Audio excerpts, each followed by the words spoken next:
So with us right now, we have Carl Hartman. And Carl, you're the president and CEO of Business 303, and you do a lot of other things. And you've created a capital management fund, and you've done a lot of work in the field of folks that are on the spectrum and helping them to kind of understand both their strengths and weaknesses. And I think you bring a lot of great points to the conversation that we're going to talk about in this interview. So thank you so much. Sure. So Carl, just by way of kind of introduction, can you kind of share a little bit about your background and what brought you to the kind of the current level of success that you enjoy? Well, I actually started out in the motion picture industry. So I was an executive at a senior executive at one of the television networks. And I actually have 3 degrees, one in cinema, one in communications, and the other one in business, which is fairly unusual for that industry. So I understood the business side as well as the creative side. So that led me into being almost like an internal turnaround consultant in saving projects that were in trouble. And there were a lot of those. Yeah. So it provided me. The motion picture industry is very similar to the construction industry in the way that it functions. So it crosses the skills learned in that industry, or used in that industry, are really spread across just about any kind of business model, creating systems and processes, marketing, admin, finance, all those different things, logistics, all fold into that. So it's a really good training ground or for being able to take any business and make it successful. So when I left the motion picture industry, I moved directly right into working in business consulting, had, worked with some of the top, success coaches in the country to be able to create the kinds of things that we're doing. And because I have both ADHD and autism, a really high functioning autism, but still I started studying it because it impacted my job. It impacted all sorts of things. And I started creating my own personal systems and processes to be able to manage that, both those spectrum disorders. So then you wrote the book then, and the book is titled, "It Takes a Village to Make an Idiot." Yes. Can you kind of share a little bit about that? Well, there's a lot of science behind the idea of how we develop as children, all of us, regardless of whether we're in the spectrum or not. And I wrote this statement for a doctor friend of mine in his book that he published, which is basically the disintegration of the mind is a habitual and repetitive addiction to emotions and spiritual ideations that do not effectively serve the individual, based on subjective and usually erroneous interpretations of our surroundings. So many people make very subjective interpretations of their world that are usually totally incorrect. And we do that as a very small child. When we're smaller, that's when we have our emotional development. And so we start becoming essentially addicted to certain emotions that trigger our behaviors. And most people don't realize that kind of dark side that we see, that,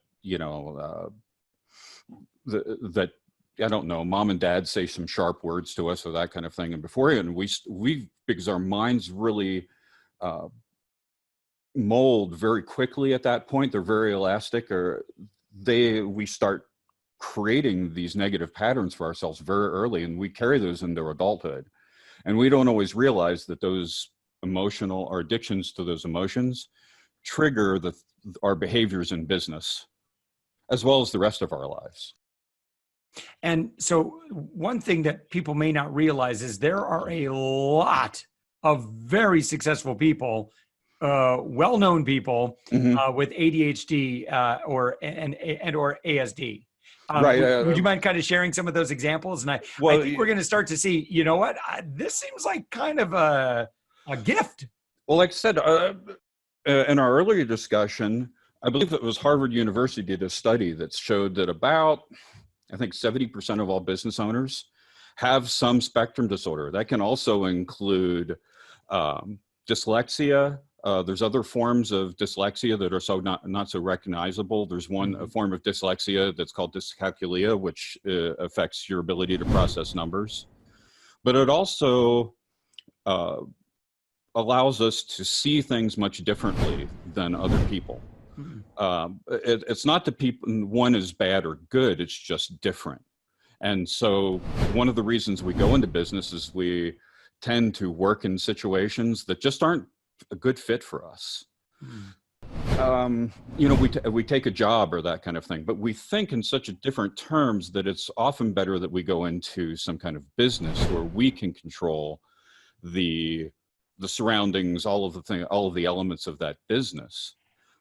Unfortunately, some of the downsides of ADHD and ASD also create some of our problems operating a business. So helping somebody both master their spectrum disorder and master their business at the same time actually works really well because it gives people a context. I can teach you something as an individual and you may get that concept, especially as a neurotypical student. You go to school and you learn concepts. We're better having context. So that's why you hear us, especially when you're young, going, why? It's not that we're questioning things as much as we want to understand why it functions that way. So we do that the same thing when we grow up. We're always asking why. We're trying to understand those things. So if I can show you how to master your ADHD or autism and how to master your business at the same time, you have a way to apply that information almost immediately. Does that make sense? Well, so does the autistic brain prefer to deconstruct things more? Is that? That's the thing about it, is everybody is very different. Right. So understanding how we develop as an individual and how we process things is somewhat different for everybody. There are similarities and there are patterns that we have, but we actually see patterns. I see patterns in businesses. I can go out into a manufacturing line and I see people's patterns that are slowing it, people's emotional patterns that are slowing down the manufacturing process or impacting the manufacturing process, if that makes any sense. So we tend to see some of those things differently than others. Also, and there's a lot of misnomers behind it, but I could speak for hours on that and sometimes do to audiences to help them understand. That's a pretty complex question. Yeah. So, but who would we know is either on the spectrum or has ADHD? Richard Branson. In fact, I have a whole list of them here that I use because people don't ever realize Charles Schwab, Justin Timberlake, actor. There's an immense. Oh, found my list. Yeah, here's General George S. Patton. Albert Einstein, Henry Ford, Stephen Hawking, Theodore Roosevelt, Nelson Rockefeller. So there's everybody from the creative industries to scientists and that kind of thing that because they see the world a little bit differently, it also helps them create, people like Einstein to be able to tap into things like areas of their subconscious that most people aren't normally. So Einstein actually used to sleep for take 3-hour naps, at which point he would also tap into his subconscious to figure out how to be able to solve a problem that he was trying to manage, that kind of thing. Yeah. So everybody's a little bit different. One of the advantages that people don't realize of somebody with autism or ADHD or somebody that's on the spectrum is that we tend not to have as big of a disconnect between our subconscious. So that's why you'll hear somebody with autism or ADHD just blurt things out because it's like their brain is operating so fast that all of a sudden it just kind of spills out. Wow. I don't know if that makes sense. It's again, it really is, I think, recognizing the gift of this ability, really. And then, so let's say that I'm the leader and one of my managers, has, is definitely on the spectrum or has a bit of ADHD. As a manager or as a leader, what would I want to do to encourage a really positive environment for that person? Okay. Let's put the ADHD and spectrum disorder to the side, because Sure. everybody's process is very similarly. So we receive input, we then have an emotional reaction to that input. Mhm. After that, we have some kind of behavior. Now, in people with ADHD, they call it a symptom. I'm distracted, but everyone is distracted Yeah. at a certain level. Everybody gets hyper focused. But we tend to just do it. It's more noticeable because it's probably a little bit more intense with us. Mhm. So as a manager, what I really want to understand is somebody's emotional triggers, why they really do what they do at their deepest level. So one of the things that we teach people is how to understand, using a little bit of Jungian psychology, what is called family of origin programming.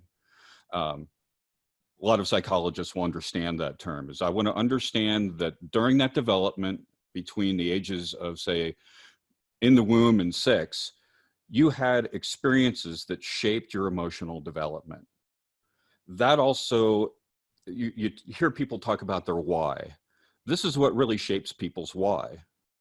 So when I was a little kid, I grew up in a household. My parents were a bit like the Ricardo family, except they were German. So if anybody knows I Love Lucy, my dad Mhm. was kind of the hot-tempered German guy. My mom was really kind of crazy. She would do the weirdest things and she'd get him upset. Believe me, there's so many stories behind that. But what had happened is when I grew up, I realized eventually that what really drove me is that I like to make sure that my clients even laugh or smile when they leave. I want them to have that good sorry, good feeling when they leave my business. Mhm. I have another client that actually his mother died at a very young age for him, and he became a professional skateboarder when he was in his teens. And so I asked him at one point, what really made you do that? He goes, "Oh, I love the applause." Mhm. For a very deep level for him, he likes to hear that applause from, he wants to know that his clients are satisfied. It's kind of similar but different for him. So that early development with his father that was an artist and a mother that was a very driven real estate agent that died in his early teens, those two people really formed who he is today and why he does what he does. So I've seen this so many times with business owners that they have what's really deep and what's driving them. It's for everyone. So when I have an employee, I want to know what motivates them at a very deep level, because that tells me a lot about how to work with them. What really motivates them, what kind of projects to put them on, or here's the key that I did as an executive. I made the project fit their why. Mhm. So the project was kind of generic, but I couched that project to them in such a way that really excited them and helped them understand these same techniques. So when I assigned them a project, they knew who to pick to be on the project with them. But really, it didn't matter too much because they learned that same technique. How do I help mold that project to fit their why, rather than hoping the project fits their why? Does that make sense? Or Yeah, it does. And so I'd love to, Carl, kind of get back to your journey. So hmm you're coming then from a TV film production, hmm and then what? Like, how did you use your strengths to continue to rise in business? well, like I said, with a motion pictures of when they're on a large scale, there's a lot of moving parts. So like I said, it's logistics. Yeah. I was in charge of at least making sure the sales and marketing was successful.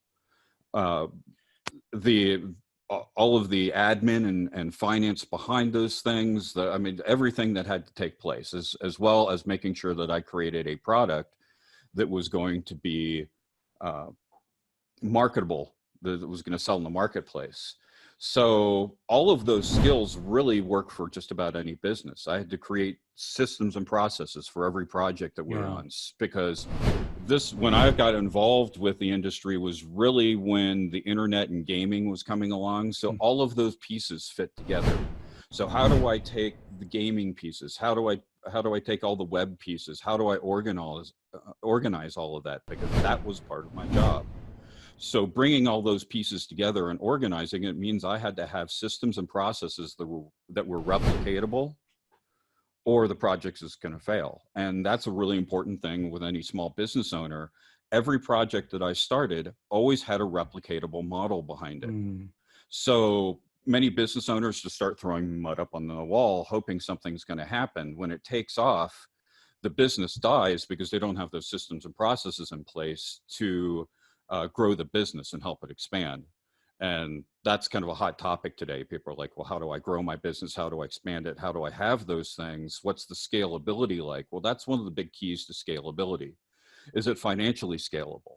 Are all the administrative processes scalable? So I do that very early on in any business. Is you'll see it. We just created another company, and there's a whole folder and a Dropbox file with all of those elements in it that we're already preparing those documents and everything, so I don't have to go back and do it again. Yeah. Oh, go ahead. So that, I think that was one of the keys, is that I came up with very early in my projects methods to do those, keep the systems and processes going, so I didn't have to be there all the time. If I left on a week's vacation, all my projects kept going without me. And so for businesses today, do you see trends, or in terms of specifically with sales and marketing, are there things that you see currently that you're like, yeah, I don't think that's a great idea? What should businesses be focused on? But can I shock you with this? Because at one point I actually owned an advertising agency, and we serviced, Fortune 100, Fortune 500. But we had some smaller businesses, and everybody would always ask, we need to really rely on internet marketing. I said, well, let's go look at the facts and figures. The facts were that internet marketing only accounts for about 8.5% to 9% of all sales. What we know when we look at the marketing data is about 80 to 85% of all sales is based upon either word of mouth or relationships.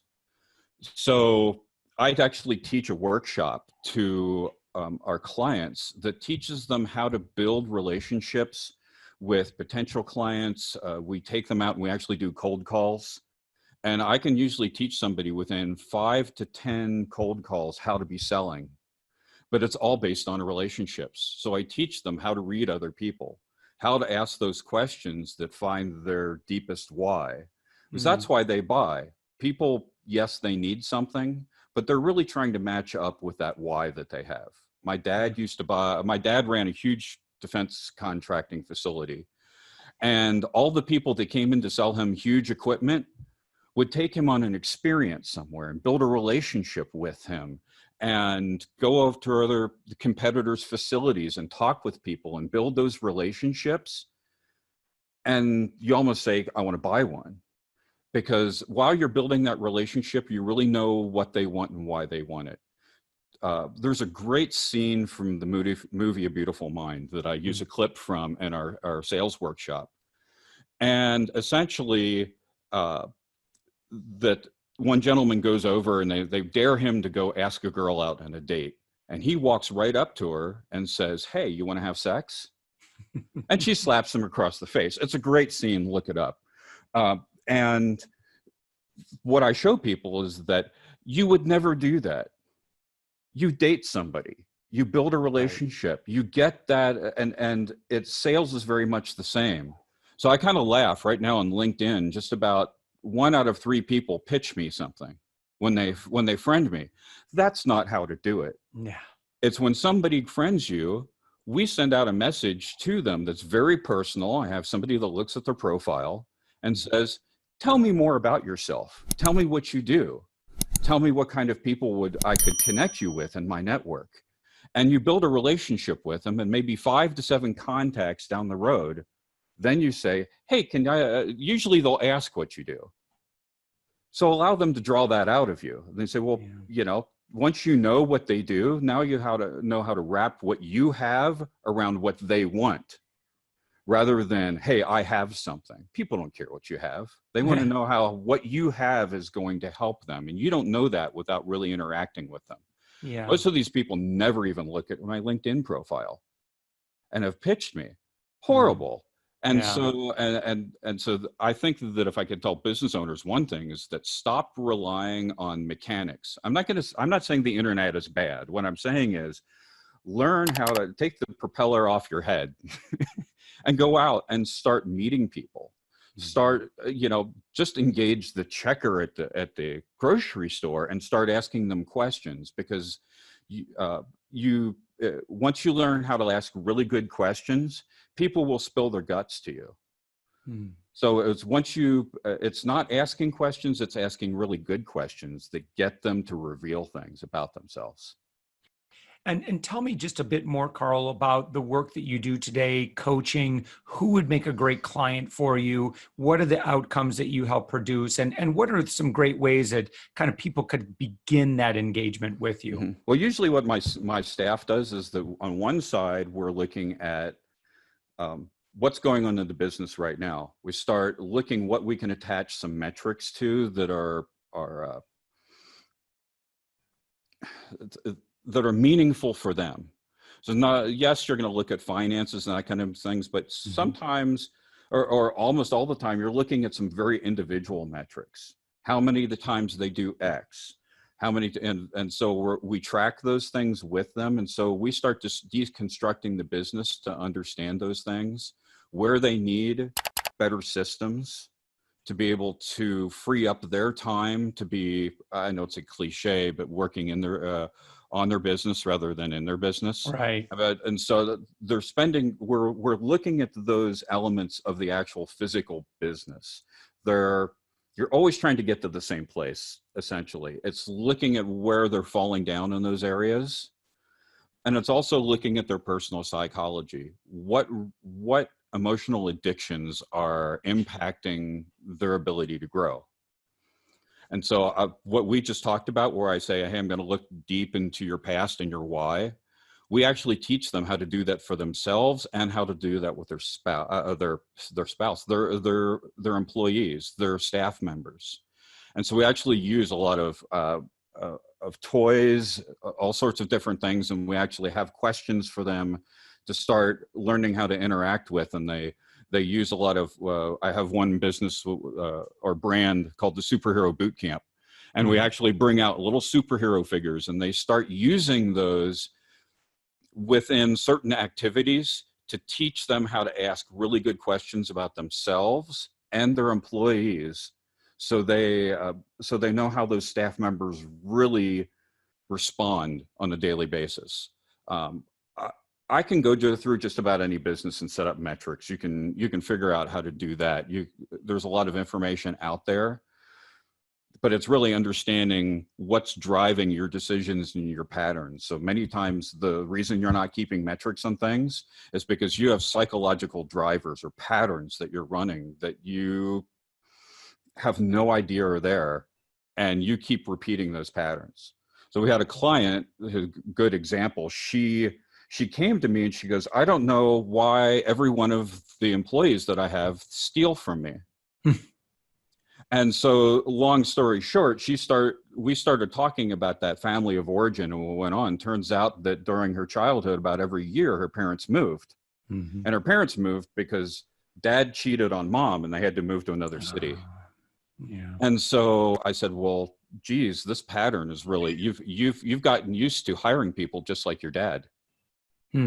Your dad cheated, and people repeat patterns consistently. So when you see that happening, you can then work with the emotions that are triggering that behavior, because people will that addictive behavior is we will do many times we will do things that impact our own individual behavior.